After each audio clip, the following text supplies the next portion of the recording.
offer a formal apology to LGBTQ Canadians in the House.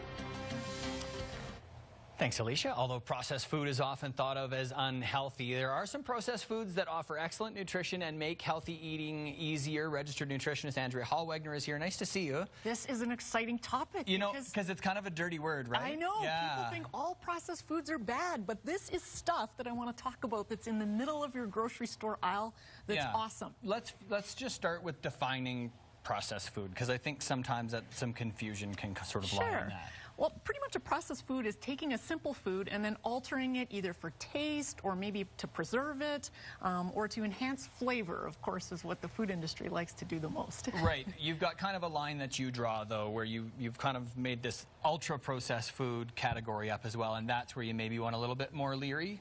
You bet. What I love, the Brazilian food sort of guide people have come up with, and I love what they've done, because they've come up with the classification that there's processed foods and then there's ultra processed foods. Right. And so when we're looking at processed foods, these are some of the healthy ones I've got on the display here that we know have been just processed enough to provide convenience or add some nutrition, make it easier to eat well.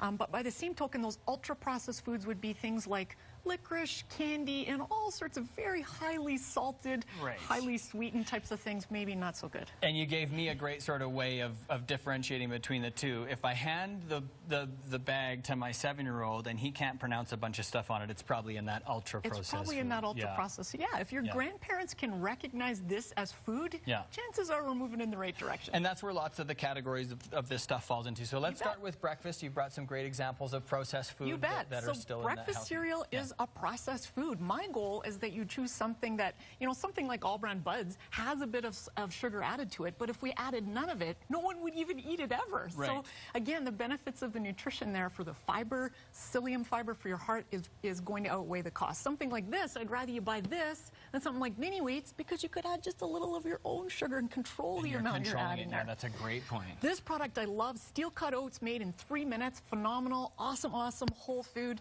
powdered peanut butter if you want to throw that into a smoothie, yogurt, oatmeal in the morning, really convenient and yummy. Of course, we've got canned products here. Again, if you're getting applesauces or canned fruit cups, just get the ones packed in juice and that are unsweetened for your kids. Right.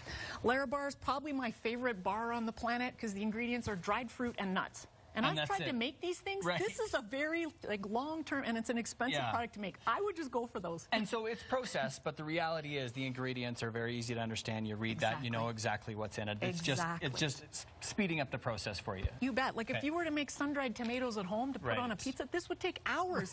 You buy these, they're convenient, very delicious. You could, of course, boil balsamic vinegar and reduce it. Takes a long time, or you could just buy a reduced balsamic vinegar and drizzle that on a salad. It's a game changer for flavor. Big time. This is one of my favorite products that I buy at the Calgary Farmers Market. It's a quick cooking barley, so whole grain, ready in 10 minutes. Phenomenal. Couscous.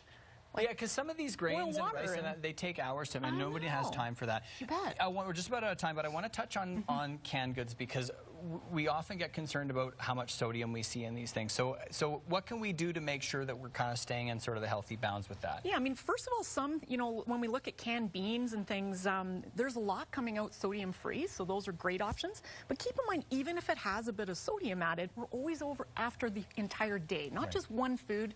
No bad foods, bad overall diet. So take a look at the overall day.